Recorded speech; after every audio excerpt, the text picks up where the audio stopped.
Hello friends, welcome back my YouTube channel MS maths, जहां upload करता हूं BSc mathematics, physics and IIT JEE mathematics से related video lectures. इस video में हम बात करने वाले हैं total energy and wave number of an electron in nth orbit. nth orbit में जो टोटल एनर्जी होती है किसी भी इलेक्ट्रॉन की और उसका जो वेवलेंथ होता है उसकी कैलकुलेशन हम यहाँ पे करेंगे। और हाइड्रोजन एटम के लिए जो हम यहाँ पे बोर मॉडल एटॉमिक मॉडल है उसके अकॉर्डिंग जो है इसकी कैलकुलेशन करेंगे।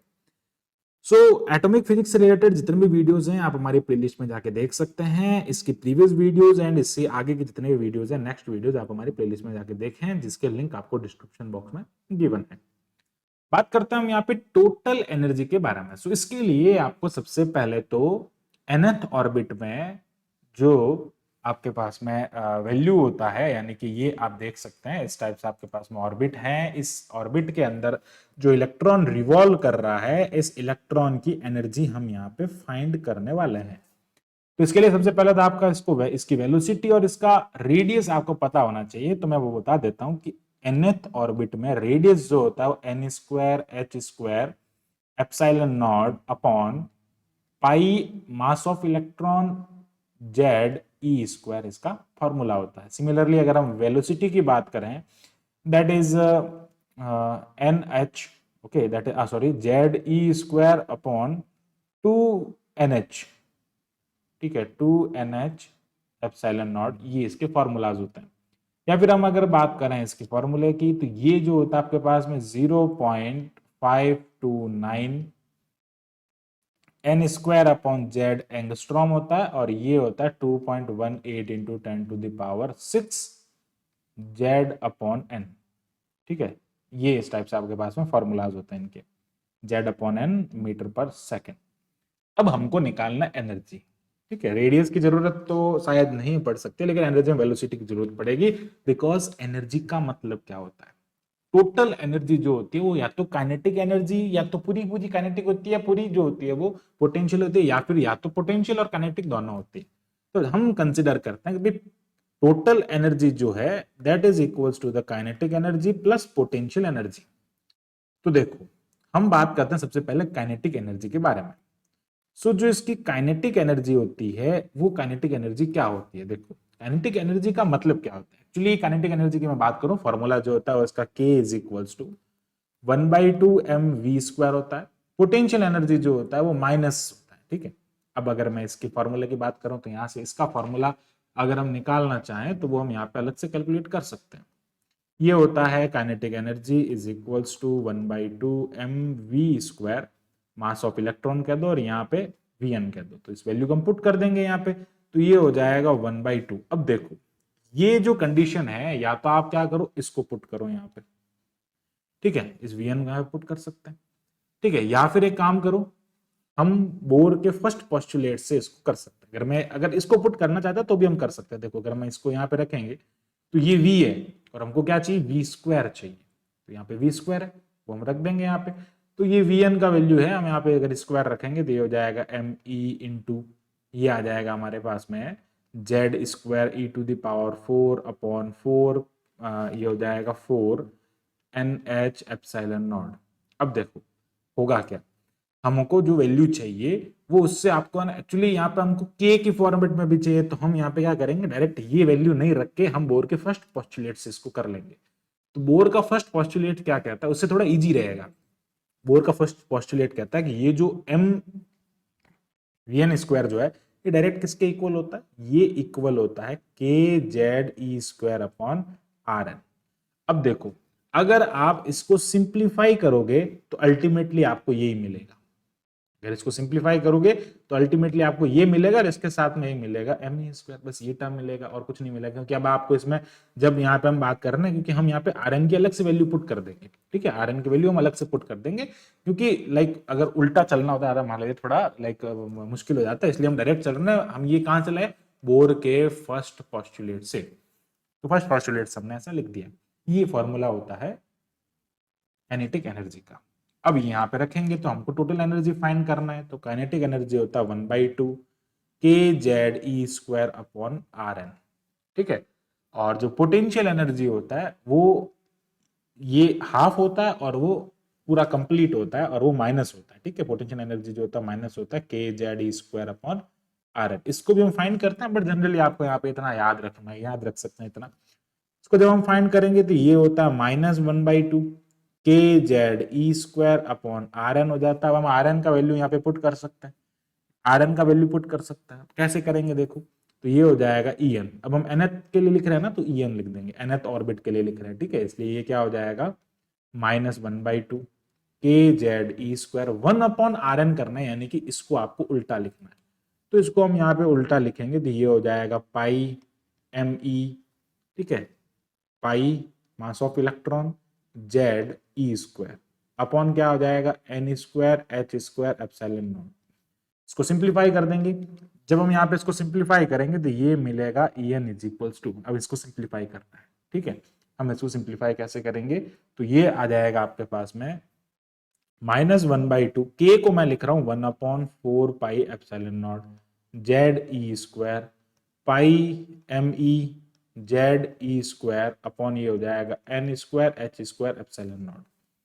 तो ये हो जाएगा ई एन इज इक्वल, अब कट रहा तो कुछ है नहीं, यहाँ पे कोई भी टर्म कट हो नहीं रही है, तो ये क्या हो जाएगा -1/8। इसको हमने मल्टीप्लाई कर दिया, ठीक है। एक पाई से पाई जरूर कट रहा है यहाँ पे, तो पाई से पाई कट हो गया, दूसरा टर्म यहाँ पे कुछ कट हो नहीं रहा है, तो ये हो जाएगा m e Z square e to the power 4 upon ये हो जाएगा N square H square epsilon naught square. तो ये हो जाएगा इसका एनर्जी जूल में, ठीक है। तो ये सारी बातें हम यहाँ पे कंसिडर करते हैं। आगे बढ़ते हैं, ये एनर्जी आ गई हमारे पास में जूल में। अब अगर इसको आपको लाइक जितने भी कॉन्स्टेंट्स हैं, मैं अगर उनकी वैल्यू रख देता हूं, जैसे अगर मैं बात करूं कॉन्स्टेंट्स कौन कौन है, तो सबसे पहले मास ऑफ इलेक्ट्रॉन की बात करते हैं, दैट इज 9.1 इंटू 10⁻³ kg होता है। और ई की बात करते हैं, दैट इज 1.6 इंटू 10⁻19 कूलाम होता है। Epsilon naught that is 8.85 into 10⁻10 coulomb square newton into metre square होता है। एच की बात करते हैं जो कि 6.62 इंटू 10⁻34 जूल इंटू सेकेंड होता है। तो ये सारी वैल्यूज अगर हम यहाँ पे पुट करेंगे तो ये मिलेगा आपको E n is equals to -21.76 into 10⁻19 joule.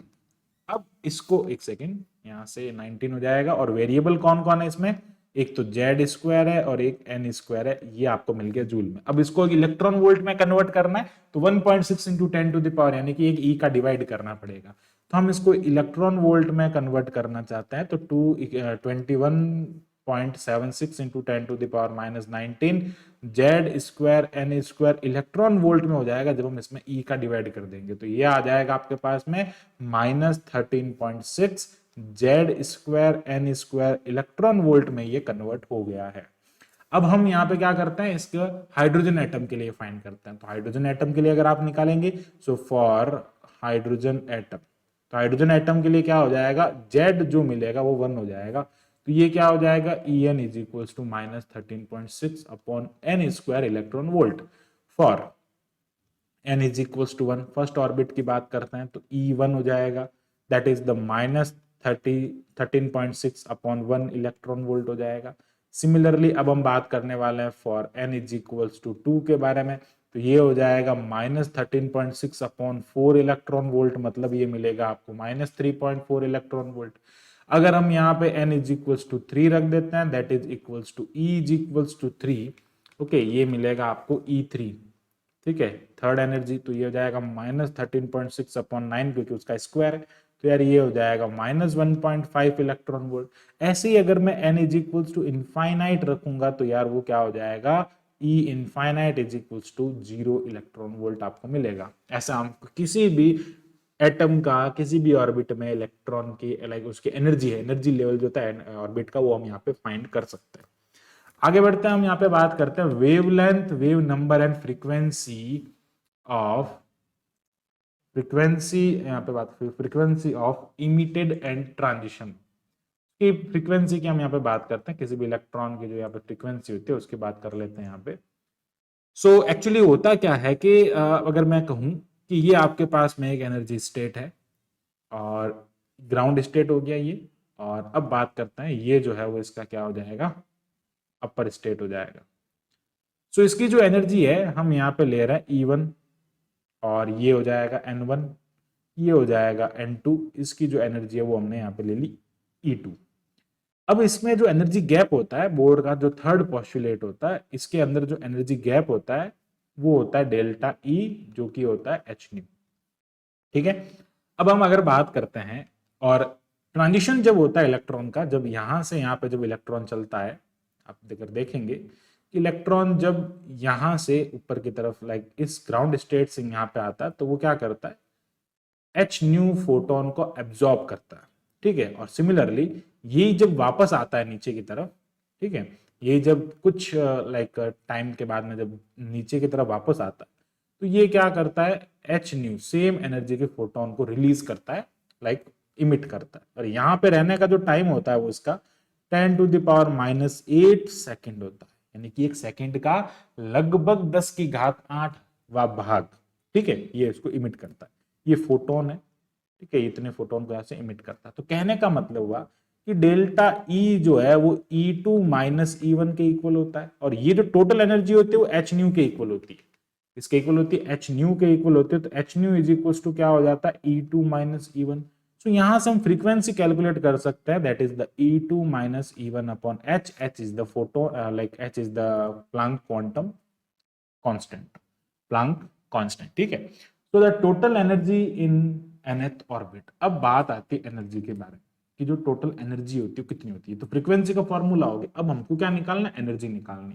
अभी हमने ऊपर कैलकुलेट किया था कि एनर्जी जो होती है फॉर nth ऑर्बिटल En जो होता है वो -1/8 mz² e⁴ upon n² h² epsilon naught square होती है। ये हम यहाँ पे पुट करेंगे फ्रीक्वेंसी में, तो ये 1/h जो है वो बाहर आ जाएगा। E2 रखेंगे मतलब आप z की जगह क्या n की जगह क्या रख रहे हैं, 2 रख रहे हैं। क्या करेंगे, ये हो जाएगा -1/8 mz² e⁴ अपॉन ये क्या हो जाएगा n2²। ठीक है, आगे क्या आ जाएगा वापस h² एप्सिलॉन नॉट स्क्वायर हो जाएगा। इसमें से आप क्या कर रहे हैं, माइनस कर रहे हैं। किसको माइनस कर रहे हैं, यहाँ पे 1/8 को। तो माइनस माइनस क्या हो जाएगा, यहाँ पे प्लस हो जाएगा। तो ये हो जाएगा 1/8 mz² e⁴ अपॉन यहाँ पे क्या आ जाएगा n1²। ठीक है, क्योंकि यहाँ पे E1 है तो n1 हो जाएगा। तो ये हो जाएगा z² एप्सिलॉन नॉट स्क्वायर। अब इसको सिंप्लीफाई करना है, आपको फ्रीक्वेंसी निकालना है। तो ये हो जाएगा 1/h, जो कॉमन आ रहा है उसको बाहर ले लो। तो कॉमन कौन आ रहा है यहाँ से, 1/8 कॉमन आ रहा है। सबसे पहले तो क्या आ रहा है यहाँ से 1/8, यहाँ से कॉमन आ रहा है। फिर आता है हमारे पास में mz² e⁴ अंदर h² और बाहर h है तो ये h³ हो जाएगा। ये हो जाएगा एप्सिलॉन स्क्वायर, अंदर जो टर्म बच रहा है -1/n2² प्लस 1/n1²। यहाँ पे टर्म्स रिमेनिंग रह रहे हैं। तो यहाँ से ये हो जाएगा, इस पूरे टर्म को हम कहते हैं रिडबर्ग कांस्टेंट। ये जो पूरा टर्म होता है, एक सेकेंड एक काम करता हूँ यहाँ से, 1/8 m e लिख दो यार। अगर आप m e लिखना चाहो तो इलेक्ट्रॉन मास m e लिख सकते हैं। ठीक है, यहाँ पे भी अगर आप m e लिखना चाहो तो, क्योंकि इलेक्ट्रॉन का मास है, तो m e e⁴ upon h² epsilon naught square. और ये z² बाहर आ जाएगा और a अंदर आ जाएगा 1/n1² माइनस n2²। ये हो जाएगा। ठीक है, अब यहां से क्या करते हैं हम, mu, sorry not mu bar यार, ये बार नहीं है। ठीक है, ये न्यू है ओनली। तो ये हो जाएगा 1/λ। अब क्या करेंगे यहाँ से 1/, इसको ना न्यू क्या होता है देखो, न्यू जो होता है वो, सॉरी न्यू बार नहीं यार, न्यू न्यू जो होता है वो होता है hc/λ। ठीक है, hc/λ होता है। तो यहाँ से एक सेकंड, ये क्यूब है, hc/λ होता है। तो हम यहाँ से क्या करते हैं, इसको सिंप्लीफाई कर देते हैं यहाँ से। तो यहाँ पे मैं क्या लिख दूंगा, hc/λ इज इक्वल्स टू, ये आ जाएगा 1/8 me e⁴ h³ epsilon naught square z² 1/n1² minus 1/n2²। And then 1/λ जो होगा that is the 1/8 me e⁴ h⁴ c epsilon naught square. ये सारा टर्म जो है पूरा कांस्टेंट है, ये हो जाएगा Z square 1/n1 square minus 1/n2 square. ये जो पूरा टर्म है, इस पूरे टर्म को हमने एक कांस्टेंट का नाम दे दिया, that is the Rydberg constant. ये जो कांस्टेंट है that is the Rydberg constant, ठीक है। ये हो जाएगा रिडबर्ग कांस्टेंट। अब इसका जो वैल्यू होता है वो कितना होता है, r is equals to 1.09 into 10⁻7 per metre, और इसको मीटर इनवर्स भी कह सकते हैं, ठीक है। ये रिडबर्ग कांस्टेंट हो गया। मतलब क्या हो गया, यहां से अगर हम लिखना चाहें इसको तो 1/λ is equals to r z square, ठीक है, r z square 1/n1 square minus 1/n2 square. इस टाइप से हम क्या निकाल सकते हैं, वेवलेंथ निकाल सकते हैं।